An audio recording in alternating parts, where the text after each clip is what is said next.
Okay, so welcome to the deep dive, everybody. Today we're tackling a pretty massive question. We are. How can you be an active participant in shaping the future of work? It's a big one. It is a huge one. We've pulled together ideas from some really fascinating sources, really looking at the whole spectrum from these global systemic shifts all the way down to practical things that you can do right now. Yeah, and I think what's so interesting about this topic is, the future of work. It's not a fixed point, right? It's Hmm. not like we're just going to wake up one morning and boom, the future of work is here. It's constantly evolving. And all of these choices that we're making are shaping that in ways that I think a lot of times we don't even realize. Exactly. Yeah, and I think, we all see the headlines, we see the big shifts that are happening. The rise of AI, obviously climate change is a huge issue, Mhm.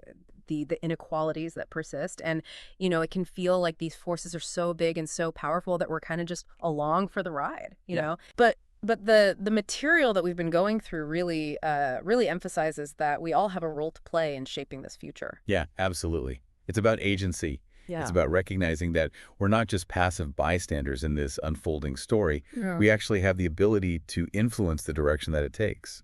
Okay, so let's zoom out a little bit and look at this the question that we're going to be exploring in this deep dive.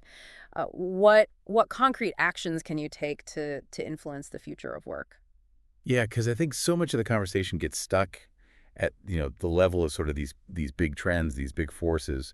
But then it's like, okay, well, what do I do with that information? What can I actually do on a day-to-day level to feel like I'm participating in this change? And what's really interesting is that when you look at the range of possibilities that the sources present, you can see that there's sort of a fork in the road.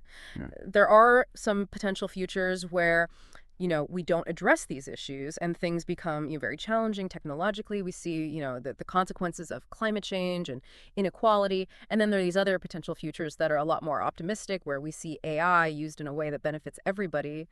We see real progress made in addressing these issues. Yeah, and that's where I think this question of choice becomes so important because it's not like one of those is just destined to happen and the other one's not. It Yeah. really is going to come down to the choices that we make collectively and individually about the direction that we want to go in. Okay, so let's jump in and start talking about some of the things that we can do. So the first big area that the sources highlight is the need for system level changes, and that often starts with governments. Yeah. So let's talk about the big guys, right? The ones who can actually make those large scale changes that affect, millions or billions of people. So one example that's really interesting is the Nordic model, and specifically Norway's sovereign wealth fund. Now, this is a great example, I think, for people to really wrap their heads around Yeah. because it shows, the power of long-term thinking and the power of using, sort of existing resources in a really strategic way. Yeah. So the way it works essentially is that Norway channeled revenue from taxing fossil fuels into this massive fund. I think it's something like $4 trillion. It's an insane amount of money. It's a huge amount of money. And the idea is that they're using this to secure the nation's future, particularly through investments in green initiatives. So they're actually using, what you might consider a negative, the extraction of fossil fuels, to fund a future that's more sustainable. And what I think is really interesting about the Norwegian model is that it's not just about, investing in green technology or green infrastructure. It's also about investing in the well-being of the Norwegian people. Right. So those returns from the sovereign wealth fund, they help support things like universal healthcare free education. Yeah. And it's really about creating this foundation where as the economy changes, as the world changes, Norwegian citizens feel like they have that safety net, that support system that allows them to adapt and thrive. Yeah. So it really begs the question, could this kind of approach be applied more broadly? Could we see something like a global carbon tax that creates a huge pool of resources that could be used to fund things like retraining programs, the Yeah. development of green jobs globally? Right. And that idea of a carbon tax, that's something that comes up a lot in conversations about climate change. Hmm. But what's often missing from that conversation is, what do we do with that money once we collect it? And I think that the Norwegian model gives us a really interesting example of how you can use that to not just address the problem of climate change, but also to address issues of social inequality. Yeah, and this really ties in with the perspective of economist Thomas Piketty, who argues for the necessity of a global wealth tax to finance these transitions to a more sustainable future. And Piketty, he's been writing about inequality for a long time, and his argument is essentially that, those who have benefited the most from the current system also have the greatest responsibility to contribute to solving these global challenges. And he makes a really stark point. He says that the top 1% of emitters contribute something like 70 times more CO2 than the poorest half of the world's population. It's a staggering statistic when you really think about it. Yeah. And it really highlights that connection between what we often think of as separate issues, right? We think of climate change as an environmental issue. We think of inequality as a social issue, but they're deeply intertwined. Yeah. So it's not just about, doing the right thing ethically. It's really about, recognizing that in order to solve these big global challenges, we have to address these inequalities. Absolutely. And that's where I think this idea of a just transition comes in. Mm. How do we move towards a greener economy in a way that doesn't leave people behind? Yeah. And speaking of sort of big shifts in how we think about work, our sources also point to Portugal's experiment with a 4-day work week. That's a fascinating one. I mean, it really challenges some of our fundamental assumptions about how work should be structured. Yeah, and the initial reports are actually pretty encouraging. They saw a 40% increase in productivity and a reduction in carbon emissions. Which is huge. Yeah. I mean, you think about you're giving people, an extra day off per week, and somehow productivity goes up. And I think when you start to think about it, it actually makes a lot of sense. If people have more time to rest, more time to recharge, they're going to come to work more focused, more energized. And then the reduction in commuting, that obviously has a direct impact on carbon emissions. Yeah, and there's also this, the sources talk about this idea that when people have more time for their personal lives, they're less stressed. They have more time for creativity, for hobbies, for things that, bring them joy. Yeah. And that can actually spill over into their work and make them more productive. Yeah, so it really makes you wonder, what would it take to see wider adoption of a 4-day work week? Right. I mean, it's one thing for, an individual company to say, oh, we're going to try this out. But to really make it work on a larger scale, you would probably need some kind of government support. Yeah. Maybe tax incentives to encourage companies to adopt it, maybe adjustments to labor laws. Right. And then there's also just this broader societal shift that needs to happen where we reevaluate how we value work and leisure. Okay, so we've talked about some of the system level changes that need to happen. Let's shift gears now and talk about education. Yeah, because if we're thinking about, preparing for the future of work, education is obviously a crucial piece of that puzzle. And what the sources highlight is this need for a real transformation in education. Yeah. Moving away from traditional rote memorization towards a much more adaptable approach to learning. Right, because the world is changing so fast that the idea that you can just, learn a set of facts in school and then use those for the rest of your life, that's just not realistic anymore. So what are some of the ways that education is starting to change to reflect that? Well, one really interesting example is Finland's adoption of what they call phenomenon-based learning. Okay. And this is where students, they tackle real-world issues by integrating knowledge and skills from various subjects.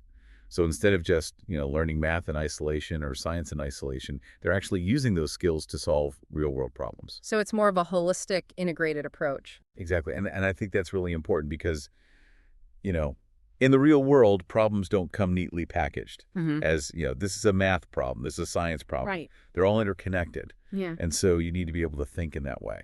Yeah, and then on the more, kind of tech side of things, we see countries like Colombia taking a really proactive approach by mandating AI literacy across all grade levels. Which I think is brilliant because AI is going to touch so many different aspects of our lives, whether you're a doctor or a lawyer or a teacher or a musician. AI is going to play some role in your work. And so having that foundational understanding from a young age is going to be really important. And it's not just these big government-led changes in education that are making a difference. The personal story of Zara, the 16-year-old climate activist and app developer, is really inspiring. Yeah, Zara's story is amazing. Here's someone who, she took her coding skills that she learned in school, combined those with her own personal experiences with displacement, and was able to develop an app that connects refugees with opportunities in the green economy.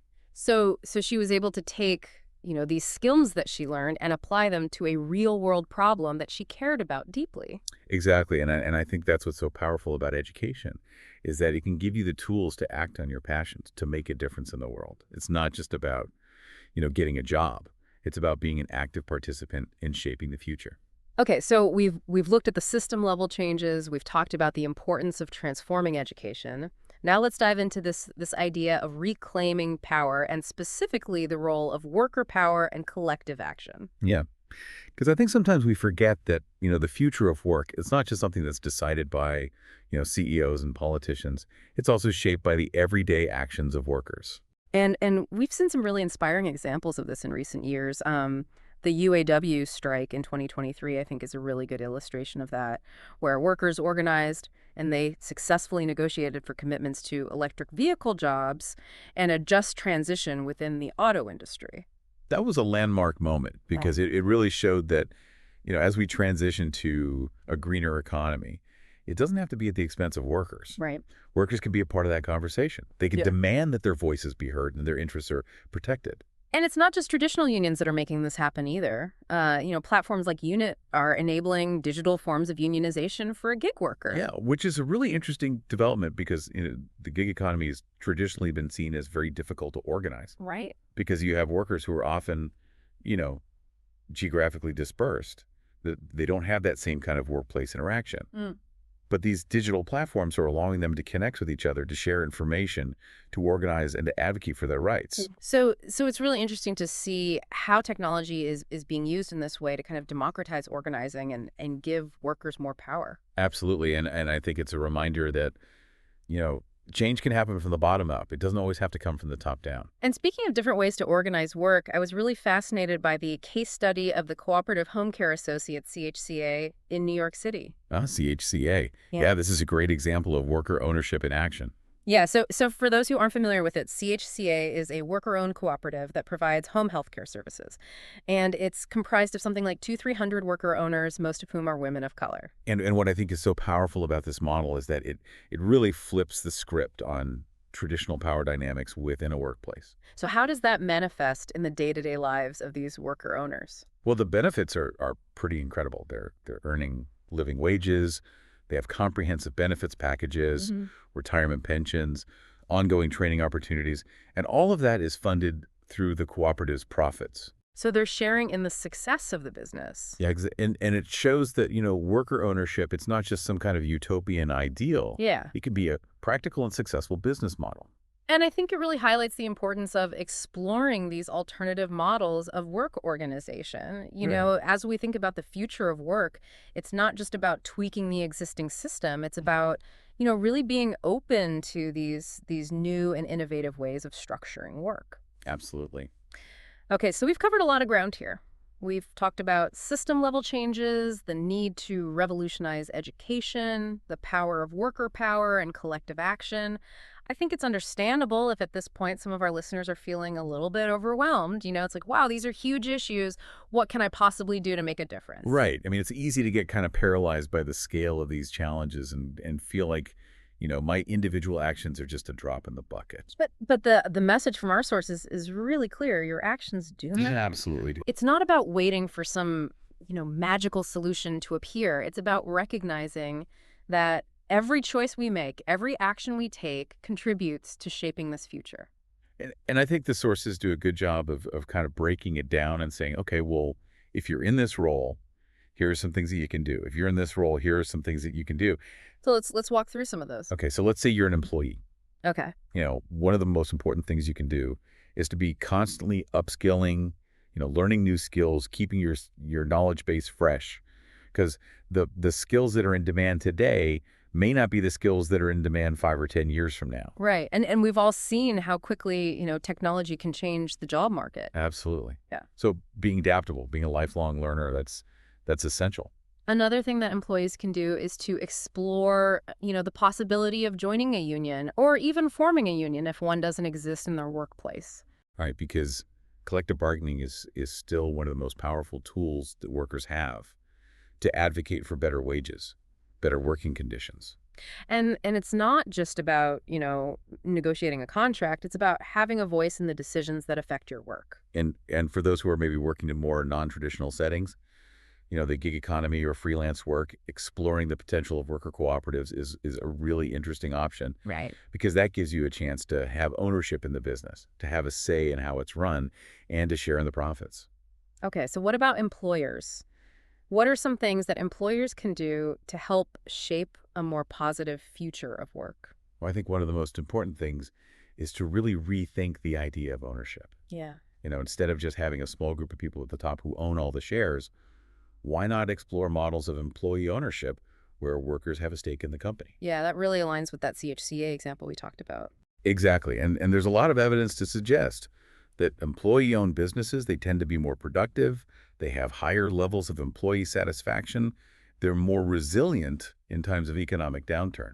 And it creates a real sense of shared purpose, when Absolutely. everybody's working towards the same goals. Another really important thing for employers to be thinking about is their environmental impact. You know, how can we decarbonize our operations? Yeah. How can we become more sustainable?